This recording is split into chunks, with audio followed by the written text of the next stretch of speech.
Yeah, I really do believe that the stories that are meant to be yours do come to you. Like they make themselves known pretty clearly. I think the most important thing is like you hold off until you truly feel like the story it grips you, because it really has to grip you for you to have the dedication and commitment to it that it needs to be able to take it from an idea to execution.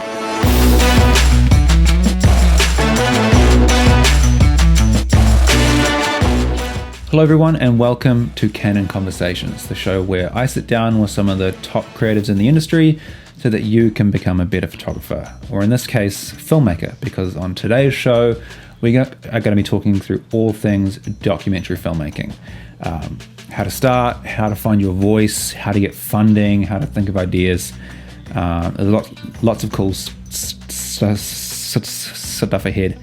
And talking us through the fascinating world of documentary films, we have filmmaker and commercial photographer Jenny Gao. Jenny, thanks for joining me.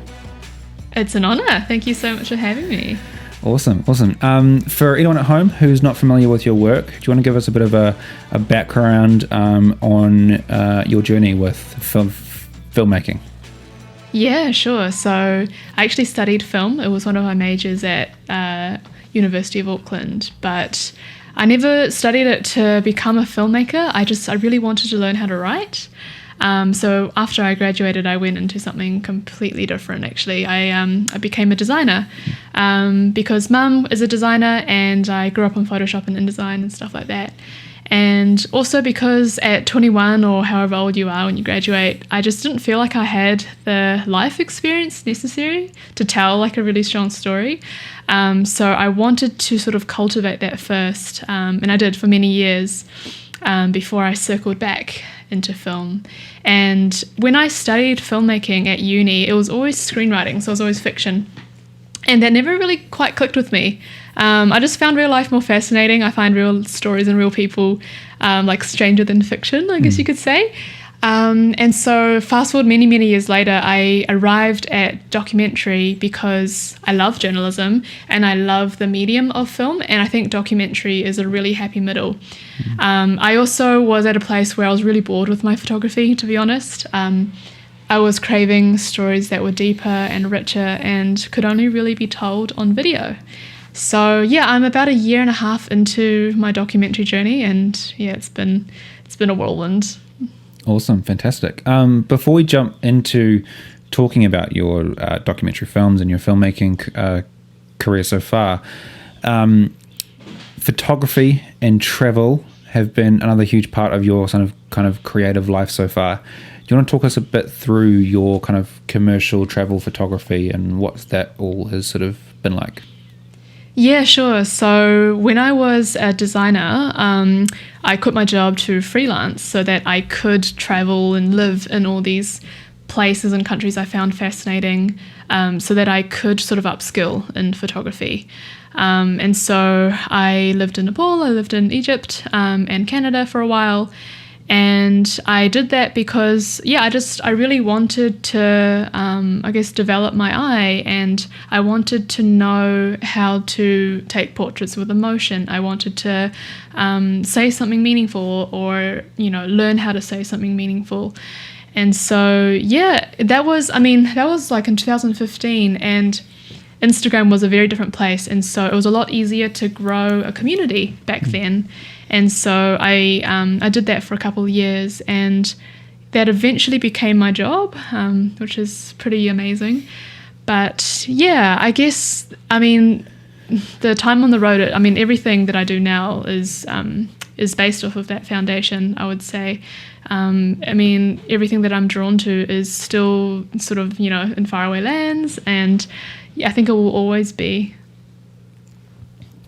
Absolutely. And as someone who loves travel and who's like, travel's been quite a big part of my life, I know that it has a huge impact on you. And because it's this quite intense period of kind of like only input, it's like you're just like bombarded by all these new experiences, and it's all sort of filling you up, and then nothing really sort of going out.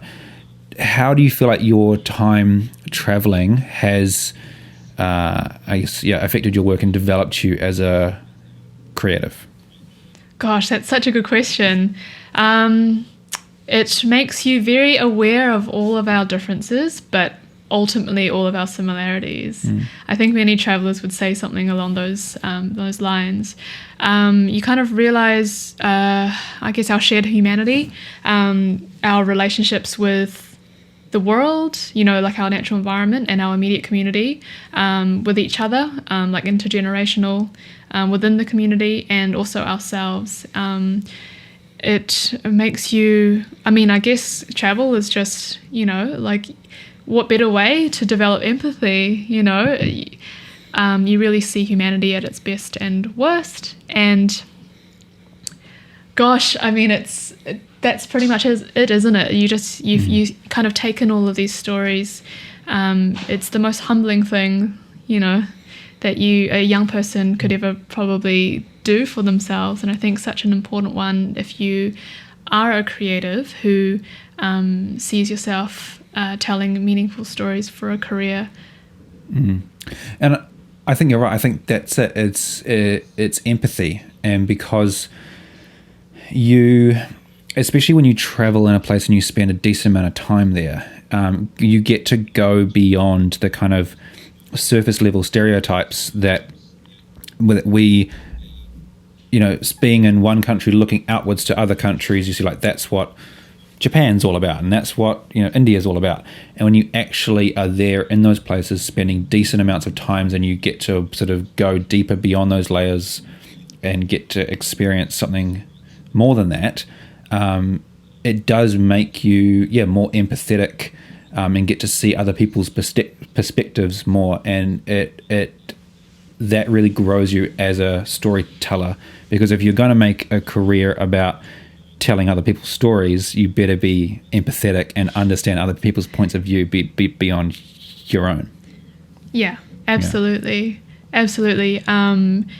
We all are shaped by our circumstance, and you're right. The more you understand about, it is psychology in a way, understanding how our formative years kind of shape us. And, it's once you kind of have that, like, firstly, it tells you what kind of stories you want to tell and what stories are compelling to you.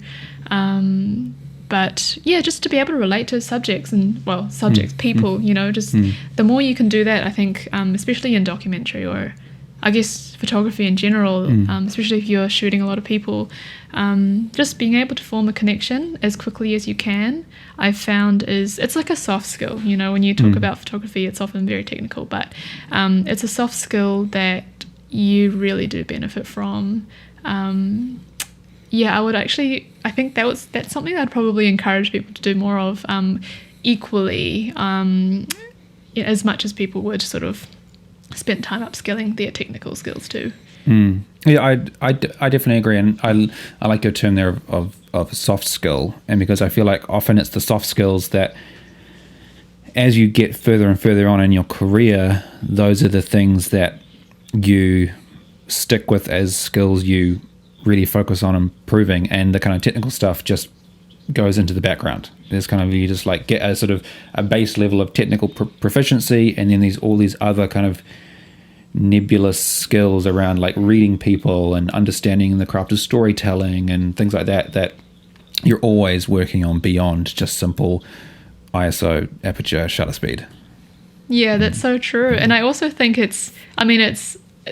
I'm just not a very technical photographer too. Like, I know such amazing photographers who are very technical and who are very sort of detail oriented, and that's their strength. I'm probably one of the most untechnical photographers out there, and so it's just I know that in myself, and so I guess I would want to double down on stuff that I probably are slightly better at.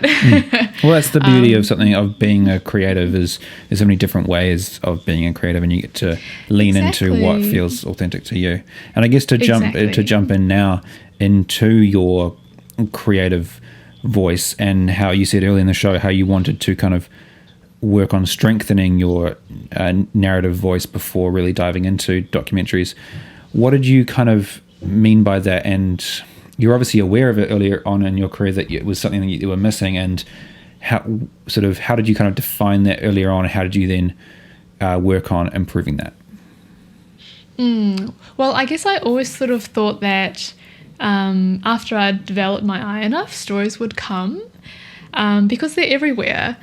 I also was a little bit biased. I think growing up in New Zealand, I always thought, there's like nothing here, One, because we're so isolated, and, New Zealand is thankfully very peaceful, and our history is quite short compared to other countries. And so I always sort of thought, the real juicy stuff, the real meaningful stuff was out there somewhere. But I've discovered that that's not necessarily true. You just need to know what you're looking for. And you just have to understand enough, I think, about how the different systems in the world operate, and human nature, as we touched on before. But ultimately yourself as well, and why you're drawn to the stories that you're drawn to, which I guess I've written a little thing we can touch on later. Yeah, and I really do believe that. Sorry. No. I should finish your thought. Yeah, I really do believe that the stories that are meant to be yours do come to you. Like they make themselves known pretty clearly. And at least that is how I've kind of discovered with my own projects. Cool. And I guess I'd love you to sort of expand on that, because my next question was, how do you go about finding a story to make a documentary on? Because I think that's quite a big hurdle for people wanting to get into documentaries. There's definitely that first step of like people who see documentaries, love them, resonate with them, realize like I could make something like that. I feel like I could make a documentary like that, but then sort of hit this roadblock of, but what am I going to make a film about? So do you want to talk a little bit about how you go about finding the stories or realizing them when they come to you? Yeah, sure. I guess for me, it's not really one particular thing. I'm looking for an interesting character with an interesting world. Often they're facing some sort of external obstacle, but it's really an internal one, I'm not really... I think it's very helpful if you're drawn to a multitude of genres or subject matter. But I think it just helps to be very curious. Like I've always kind of got my fingers like on the pulse of, a couple of like online magazines and just news sources. Just kind of, everything you can find online pretty much. And I think the most important thing is like you hold off until you truly feel like the story it grips you, because it really has to grip you for you to have the dedication and commitment to it that it needs to be able to take it from an idea to execution, because that can be often a very long process. It can often be a year, up to a year or more. And so you really need to resonate with it. And I think there's nothing wrong with holding off until you find the story that does. And also, stories can be very simple. It doesn't need to be anything grand. I think that's also another misconception. It can be, my stories are very, very simple. I think that there's a beauty in simplicity, especially if you're starting out and you're telling, you're likely telling shorts, which are about 8 minutes long, and they're usually for digital. You want short and very specific and very niche topics. So you can really double down on the things that might be like a weird passion of yours. But it helps to constantly look. If you're constantly looking, things will constantly come back to you. I think your point there around being aware of sort of smaller, more human-based stories is big, because I think like everyone wants to make the next cowspiracy or the next inconvenient truth, those big sort of huge docos about changing the world, and like that. It's just sort of issues on a monumental worldwide scale, and it's yeah, it just sort of, I guess, focusing down on those smaller, more human stories is a way to really feel like you can relate and digest and respond to those kinds of stories. Yeah. Yeah, that's a really good point. And also, I mean, those documentaries do it so well, but I do feel like right now, as it stands, like we've, collectively had a pretty traumatic year, haven't we? Yeah. I think that sort of what audiences are wanting, I feel like the demand for that kind of shock factor, like kind of, jolt you to your senses, like look at how all the evil in this world kind of content, I feel like it's almost at oversaturation point. And also there are amazing filmmakers that do that already really, really well. And I think that it's perfectly valid to tell stories from your trauma. I think that there's a huge place for it, both in scripted and in factual. But I think I just personally love telling stories from the opposite, which is from joy and humor and quirk. And you're right, people connect with humans. I mean, a human, your subject is often a vehicle for a greater message. But we do really, I feel like it is very compelling. At least that's the kind of stories that I'm drawn to. Humans that, are, like a conduit for something like science or a sport or a subculture. And yeah, they're often like your gateway into it. Yeah, absolutely. To go a little bit more now into kind of like, okay, we've found our story. We're really excited about it. We're gripped about it. We can't think about anything else. How do we then go about starting, and specifically around funding? Like, let's talk about sort of like the idea of funding. The big F word. Yeah, the big F word. The big F word. Yeah. Big scary F word. The big scary F word. Yeah. Well, I think in New Zealand we're very lucky. New Zealand On Air funds a lot of our content. New Zealand On Air and New Zealand Film Commission are two big ones. So every year they have a couple of funding rounds, and they often ask for very specific requests for proposals, both for documentary, factual, as well as scripted. And so, if you're kind of an emerging creative, there's kind of a few pathways that they have specifically designed for you to jump on. For example, loading docs is one of them. That's kind of what I'm doing.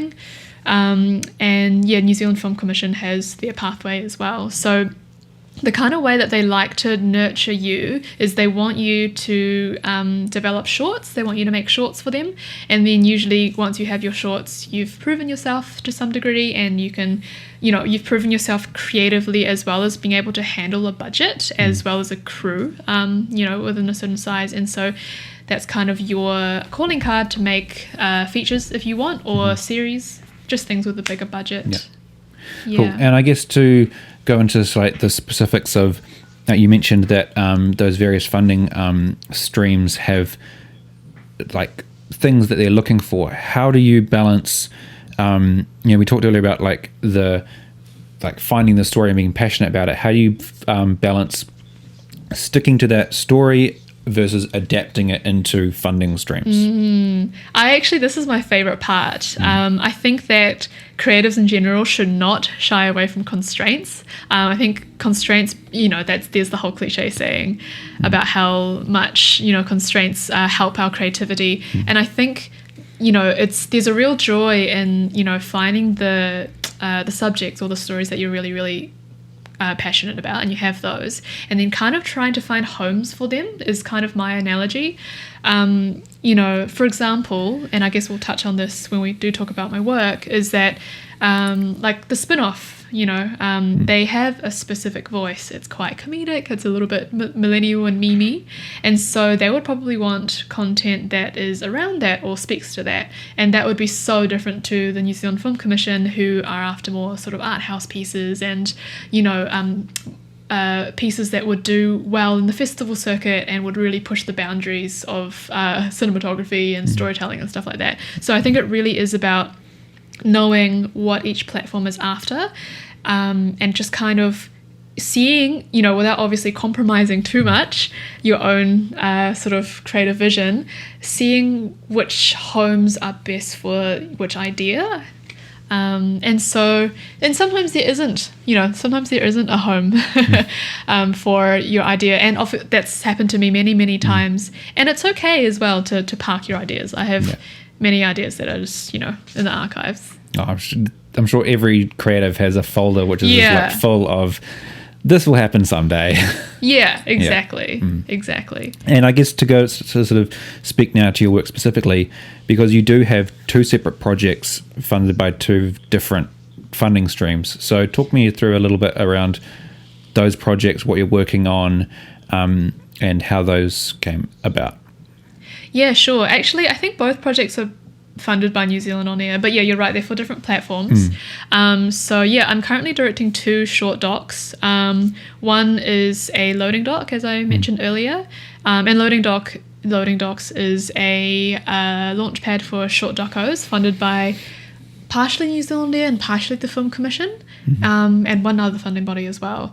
But yeah, they are New Zealand's sort of like premier documentary launch pad, and yeah, they're on their like 8th season or something. They're doing very, very well.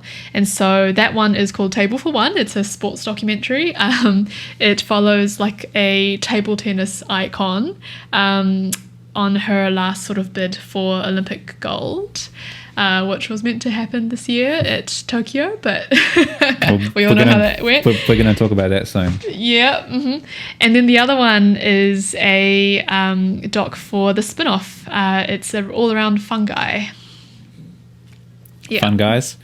Fungi, yeah. Fun guys. Nice. Cool. And I guess sort of to speak now about the virus that shall not be named, how has this new normal and the crisis affected those projects and how they move forward? Well, okay. Just to be frank, it like completely stuffed up both docs, and the reason for that is because both docs climaxed around public events that were in late April and early May, which was like peak COVID-19 season. Sorry, I said I said the name.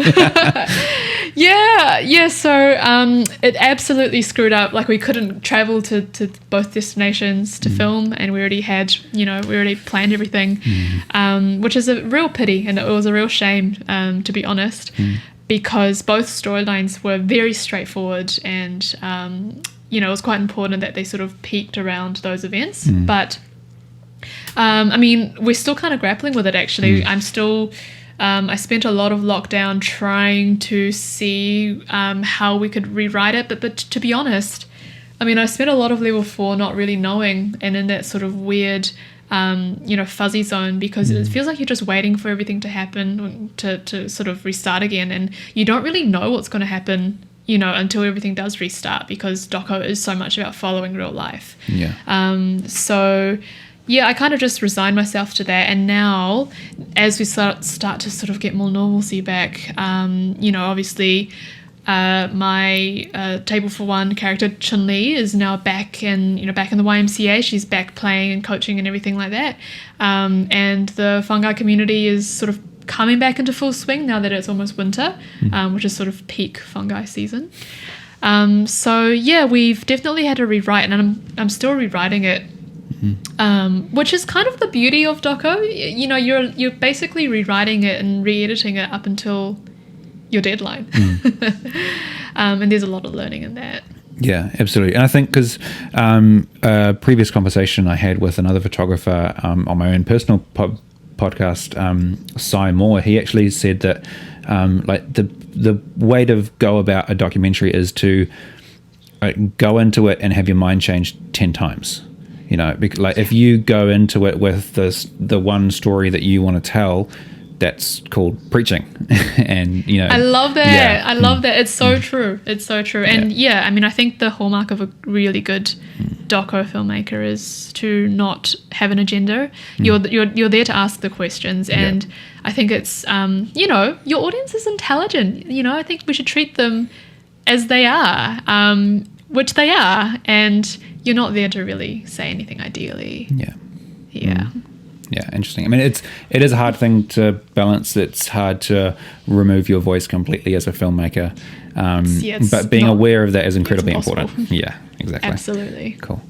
one of the phrases you mentioned in our email correspondence before this was a phrase that stood out to me, which was let your content inform your story.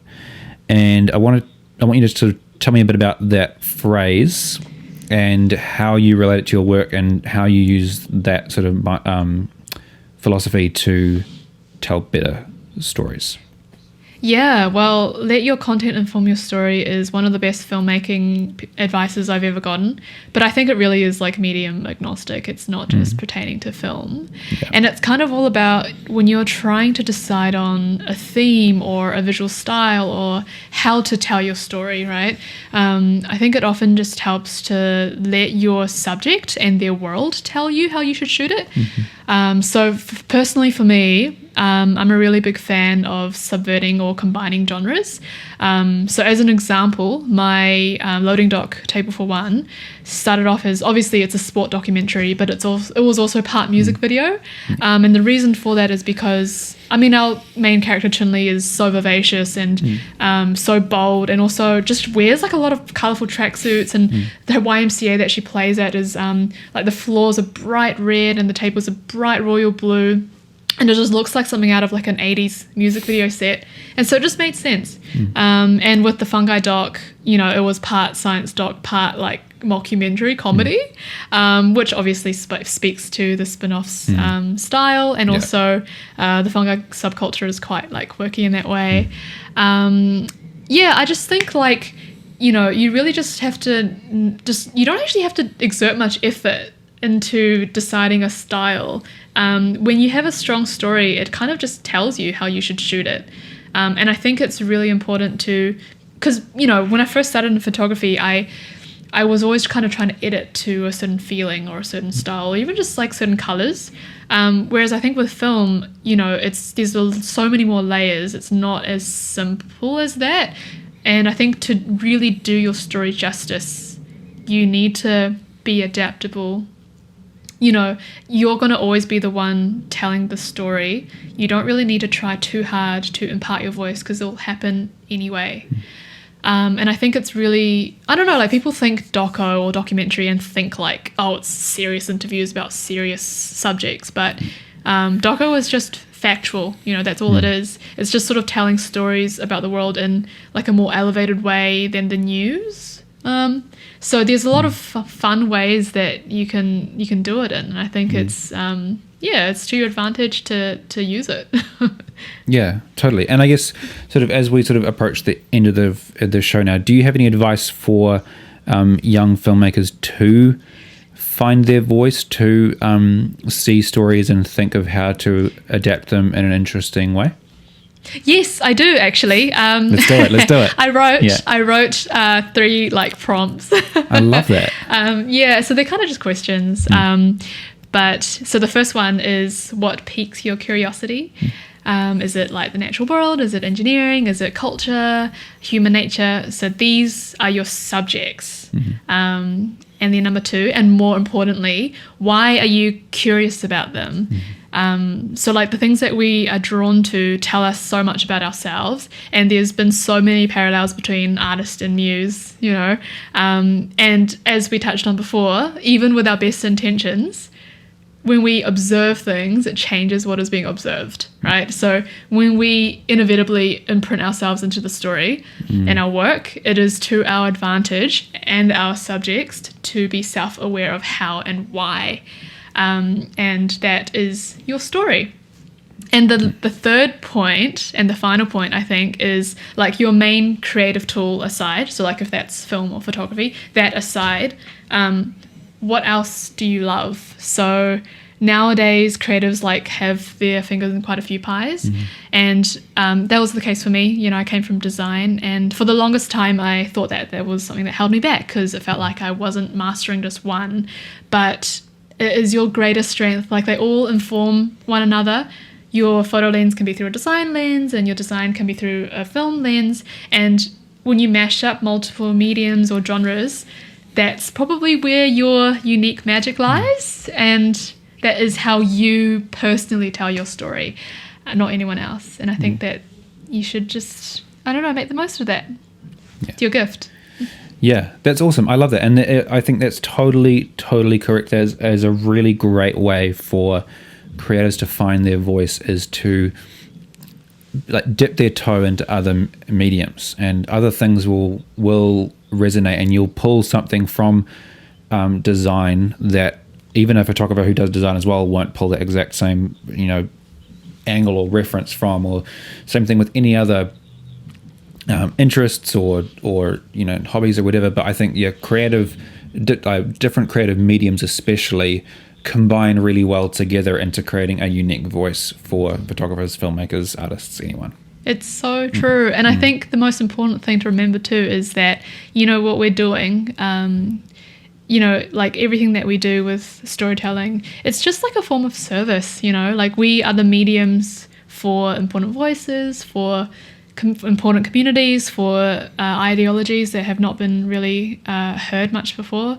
And I don't think it gets any better than that. Like we get to be the bridge, and yeah, it's really important to be inspired by like just as many things, I guess, in the world as you possibly can.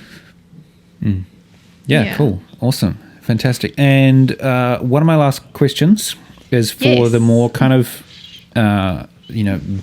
business or sort of right-brained side of the audience of like, in terms of the career pathways of a documentary filmmaker. Obviously, as creators, we want to tell the best stories and make the best films, but at the end of the day, we need to pay rent or pay for the mortgage. So how do we make a career out of our passion for documentary films? Oh gosh, well, I mean, video is so in demand right now. I think there's no shortage of demand there, and there's so many ways that you can do it, like directing, producing, being a DOP. A good editor is worth their weight in gold. I mean, I think it's you also have to, how you make your money is so important too. Like what part of the process gives you the most joy.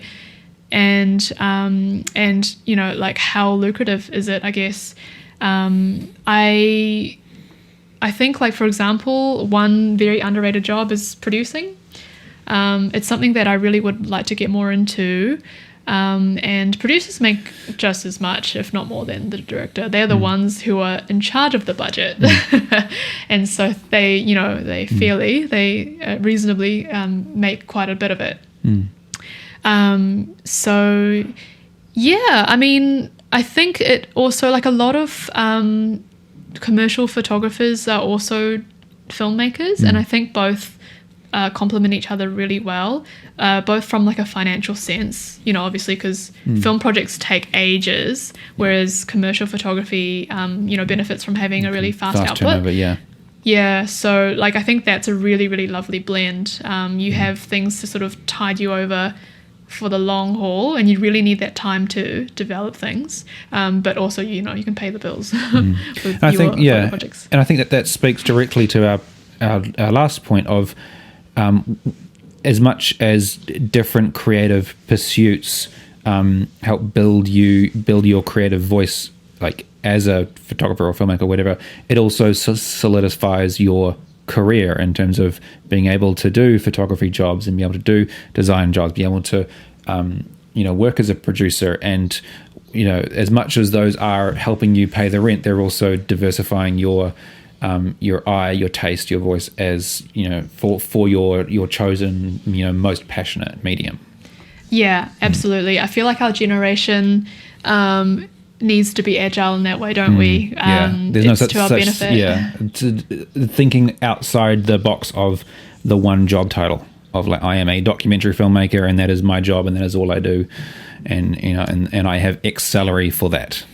Exactly. So I guess, like, as an example, I mean, obviously aside from these two projects, which are like my, like the docos that I would then go on to show to an agency, for example. Like I'm also producing like a digital series for a friend, and so it's, you often have many projects kind of happening all kind of at once, and they all kind of feed your revenue stream in that way. And I think I mean it's like the great creative like anxiety, isn't it? Just Well, constantly needing a pipeline. There is an element of hustle there for sure, but it's it's a type of hustle that our generation is quite familiar with in terms of having to figure out. There's the traditional path of school, uni, job isn't as obvious for obviously there's traditional jobs, but for creatives especially, the school, uni, job at the end of it pathway isn't really a thing, and so you do have to be adaptable, you do have to hustle, you do have to find all your different lanes and craft this kind of tree of a career that becomes a whole unique thing of your own. That's so true. And it's subject to change too, like in 5 years it probably should change with how fast technology develops, right? No, you're right. And I think the great creative hustle is always having to fight tooth and nail for all your work. Yeah. But it's also, it's just the price that we pay for, being able to go surf on a Monday evening, for example. Yeah, no, it's often laced with this sort of self-deprecating, our life is hard, but at the same time, we wouldn't trade it in for anything, No, we wouldn't, would we? Yeah, totally. Yeah. And I guess to finish us off now, as we sort of round out the show, do you want to talk a little bit about sort of where your hustle is going from here? Like, what's next for you? Ooh. What's your journey in filmmaking sort of going forward from here? When travel is legal again. It's legal again. When they legalize travel again. I have been nursing a few connections just on Instagram with amazing people that I found in other countries that I would love to fly over, and I don't know if I can get it funded, I'll fly ideally like a DOP over and just shoot those. My heart always lies in finding a good story and doing it justice. But I guess on a more sort of a right brain, is that like the business brain side? I think so. Right, I said that before, but I wasn't entirely sure. Yeah, I always get them confused. Anyway, more on the business front, I guess, where I want to go with having these 2 docos out is I would like to take them to an agency and sort of try my luck there because, I am really craving learning and upskilling and sort of being around, commercial photographers that I can really learn from. So, that would be the immediate plan. Cool. Fantastic. Well, all the best with that. And thank you. Thank you so much for coming on the show. And thank you for having me. Sharing all your knowledge. I'm really excited to see both your docos and how they adapt and turn out, especially with this little plot twist that's been thrown in the end there for you. All my fingers and toes crossed. I don't know how they're going to turn out. Well, I wish you all the best with finishing up those. And thank you again for coming on the show. For anyone who's interested, links to Jenny's work and stuff will be below. And that's going to do us. Cool. Awesome. See you guys next time.